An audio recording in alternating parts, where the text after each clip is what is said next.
In this video, I'm going to show you how to create bootable flash drive. First thing we need to do, we need to download RUFUS, and I'll put link in the description below.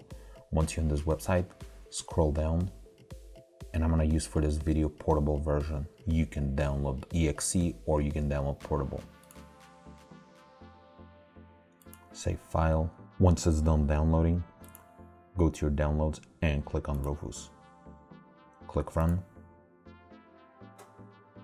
And in here, we need to choose our flash drive. So my flash drive is already in the computer. This is the one I have inserted. And in here, boot selection. So if you would like to make that bootable as your Windows 10 or any kind of Linux devices, then you leave it here. But if you just want that to be a bootable flash drive and you want to put like maybe BIOS or something else in it, we need to check on free DOS.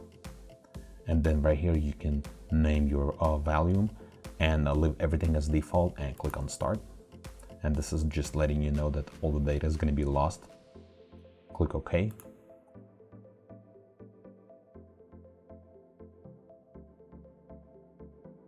Okay, once this is done, I'm going to close it.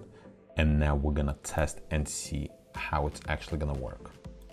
I'm going to restart my computer right now.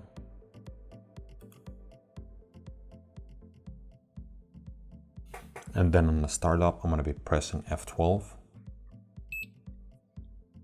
Then I'm going to choose my USB drive, Kingston data, and then I'm going to click enter. Right here, this is it. Now it works like a bootable flash drive. Now you can pull any data or you can check what you have on your flash drive by just typing directory, dir, and then press enter. And right here, I have a couple things. This was created by RUFUS automatically, but I don't really have anything on my flash drive, but you can put on there like a BIOS or something else if you would like to flash it through USB, through bootable drive. Thanks for watching.